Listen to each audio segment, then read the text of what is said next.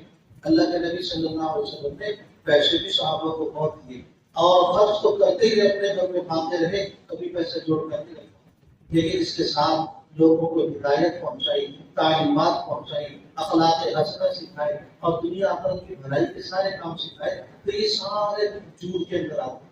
فَمَا الناس، اور جھوٹ کا ایک ترجمہ، کئی ترجمے بہت اسی نے لکھے۔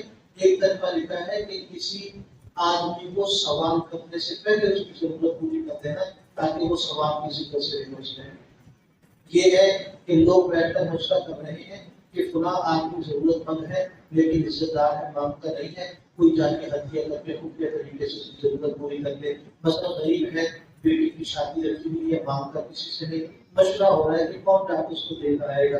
اور میں یہ میٹنگ بہت اچھی ہے تو خفیہ سرگوشی ہے لیکن اچھی ہے۔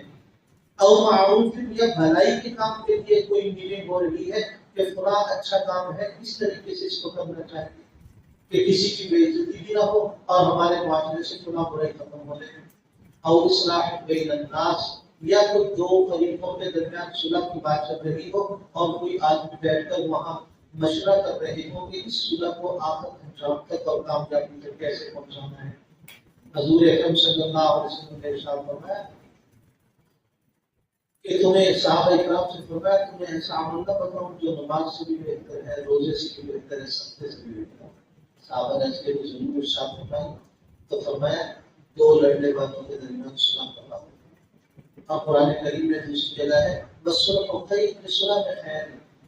تو دیکھیے اصلاح بین الناس، فرمایا ایسی سرگوشی کرنا کہ یہ پروگرام بنانا کہ یہ دو لڑے ہوئے کی صلح کیسے کروانی، یہ اچھی بات ہے، لیکن خیر کی سرگوشی ہو تو بہت اچھی، لیکن اکثر سرگوشی میں خیر نہیں ہو۔ تو میں جس آدمی نے یہ صدقے کی، بھلائی کے کام کی، یا لڑنے والوں کے درمیان صلح کی سرگوشی کی، اور ابتغاء مرضات اللہ، کوئی منصب، کوئی جاہ، کوئی اپنی عقل کی، کوئی اپنے فقہ اور کمال کی تعریف مقصود نہیں، اللہ تعالیٰ کی رضا کو جیسا کیا، فسوف نؤتیہ اجرا عظیما، ہم عنقریب اس کو بہت بڑا اجر عطا فرمائیں گے۔ اور آگے فرمایا وَمَن یُشَاقِقِ الرَّسُولَ، جس آدمی نے اللہ کے رسول کی مخالفت کی، بعد اس کے کہ ہدایت اس کے سامنے بالکل واضح آشکارا ہو چکی، وَيَتَّبِعْ غَيْرَ سَبِيلِ الْمُؤْمِنِينَ، اور مومنین کے طریقے کو چھوڑ کر کسی اور طریقے پر چل پڑا، نُوَلِّهِ، ہم اسے چلا دیں گے، مَا تَوَلَّىٰ، جدھر وہ چلے گا، ہم اسے نہیں روکیں گے، زبردستی نہیں روکیں گے۔ اللہ تعالیٰ کا اصول ہے، فرمایا کہ نبی لوگوں سے کہہ دیجیے الحق من ربک، یہ حق بڑا آپ کے رب کی طرف سے آیا ہے۔ فمن شاء فلیؤمن ومن شاء فلیکفر، جس کا بھی چاہے اس پر ایمان لے، جس کا بھی چاہے اس پر کفر کر لے، انکار کر دے۔ اللہ تعالیٰ زبردستی ہدایت نہیں دیتے، ہمیں جہاں چلے سیدھی راہ پر چلے تو اپنی چلا دیں گے، زبردستی نہیں کریں گے، اور اگر بری راہ پر چلے تو ہم زبردستی روکیں گے، چلا دیں گے، لیکن جہنم میں پہنچا دیں گے، غلط راستے پر چلنے والے۔ امام اس آیت مبارکہ سے ایک مسئلہ ثابت ہوا کہ اجماع امت کا اجماع حجت شرعیہ ہے۔ امام شافعی رحمہ اللہ تعالیٰ سے کسی نے پوچھا، اس نے کہا کہ اجماع کے حجت ہونے کی دلیل کیا ہے؟ ارشاد فرمایا، ابھی کوئی جواب نہیں دیا، 3 دن پورا قرآن کریم پڑھتے رہے کہ قرآن کریم سے تلاش کی جائے، ایک دفعہ سب سے بڑا پوچھ کر تیسرے دن پڑھ کے فرمانے لگے کہ اس آیت کو جا کر رک کے فرمانے لگے یہ اجماع امت کے حجت ہونے کی دلیل ہے۔ اجماع کس کو کہتے ہیں؟ صحابہ اکرام، تابعین یا تبع تابعین، یہاں تک، کیونکہ انہیں کہتے ہیں قرون ثلاثہ مشہود رہا بالخیر، 3 زمانے جن کے خیر پر ہونے کی اللہ کے نبی صلی اللہ علیہ وسلم نے ضمانت ارشاد فرمائی ہے۔ فرمایا خیر امتی، اب جمعے کے خطبے میں ہم پڑھتے ہیں خیر امتی قبلی، بہترین امت میرے زمانے کی، ثم الذین یلونہم، جو ان کے ساتھ ہوئے ہوں گے، ثم الذین یلونہم، جو ان کے ساتھ ہوئے ہوں گے۔ اس کی میں ایک مثال دے دیتا ہوں۔ شریعت مطہرہ میں شراب پینے والے کو 80 گولے مارے جاتے ہیں، نہ یہ مسئلہ قرآن کریم میں ہے نہ حدیث مبارکہ میں، حضور اکرم صلی اللہ علیہ وسلم کے فرامین میں یہ مسئلہ ہے۔ حضور اکرم صلی اللہ علیہ وسلم کے زمانے میں اگر کسی سے غلطی ہوتی تو اللہ کے نبی فرماتے صحابہ سے کہ اس کو پٹائی کریں، اب کوئی جوتے کے ساتھ، کوئی وہ کپڑے کا کوڑا بنا لیتا ٹائٹ کر کے تو اس کے ساتھ مارتے، پھر تھوڑی دیر کے بعد فرماتے اس کو شرم دلاؤ، پھر لوگ اسے شرم دلاتے کہ شرم کرو ایسا نہیں کرتے، پھر اس کے بعد معاملہ ختم ہوتا۔ حضرت ابوبکر صدیق رضی اللہ تعالیٰ کے زمانے میں بھی ایسے تھے، حضرت عمر رضی اللہ تعالیٰ عنہ کا مبارک زمانہ ہے تو انہوں نے بہت سارے ایسے مسائل جن میں آدمی کی اپنی رائے پر فیصلہ ہونا تھا، حضرت نے صحابہ کو بٹھا دیا۔ تو میں دیکھو آج آپ لوگ ایسے ہیں جنہوں نے وحی کے مزاج کو دیکھا، جناب رسول اللہ صلی اللہ علیہ وسلم کے مزاج کو، شریعت کو کرتے ہوئے دیکھا۔ آپ فیصلہ کر لو کہ شراب پینے والے کو کتنا مارنا چاہیے، اس لیے کہ آنے والے لوگ اس ماحول سے واقف نہیں۔ اب دیکھیے نا آج کا زمانہ ہوتا جس سے نہ بنی ہوتی اس کی تو بار بار کے ہم چبری بھارتی دے رہے ہیں، اور جس کے ساتھ بنیوں کی تھوڑی بہت ملائی کرتے ہیں چلو ٹھیک ہے ہدایت آ جائے۔ تو اب وہاں صحابہ اکرام سے جوڑ کر بیٹھے اس کی بات کتنی ہونی چاہیے تاکہ آنے والی امت کو آسانی ہو جائے۔ تو مختلف آراء شروع ہوئی تو حضرت علی رضی اللہ تعالیٰ عنہ نے اپنی رائے پیش کی۔ مشکات کی جلد ثانی میں یہ حدیث مبارکہ موجود ہے، چونکہ علامہ ابن حجر اسقلانی رحمۃ اللہ نے دیکھا حدیث اس کو کہتے ہیں تو میں حضور اکرم صلی اللہ علیہ وسلم صحابہ اور تابعین کے قول فعل کو حدیث کہتے ہیں، یا قول فعل کو کہنے کی حدیث کہتے ہیں۔ اب اس میں چونکہ قول تو صحابی کا ہے، خلیفہ راشد کا ہے، خلیفہ راشد کے پاس اتھارٹی ہوتی ہے حدیث مبارکہ کی تشریح کی، چونکہ حضور صلی اللہ علیہ وسلم نے فرمایا تھا علیکم بسنتی و سنت الخلفاء الراشدین، میری سنت پر بھی عمل کرنا ہے، میرے خلفاء راشدین کی سنت پر بھی عمل کرنا ہے۔ حضرت علی رضی اللہ تعالیٰ عنہ نے اجتہاد کیا، وہ کہہ کے فرمانے لگے کہ دیکھو جب شرابی شراب پیتا ہے نا تو الزام تراشی کرتا ہے۔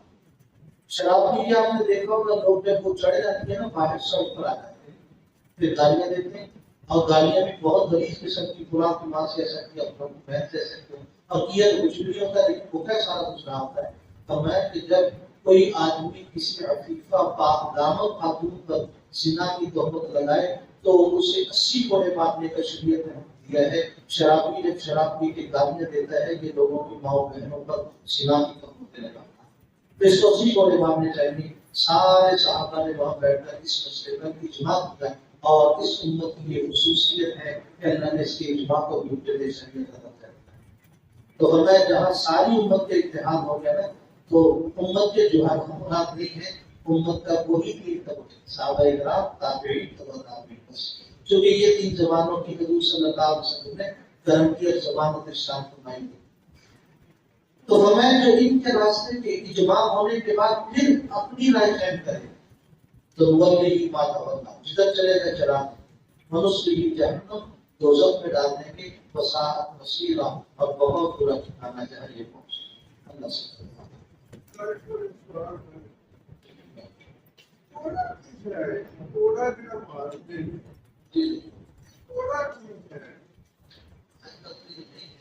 لیکن سوال چھوڑے گا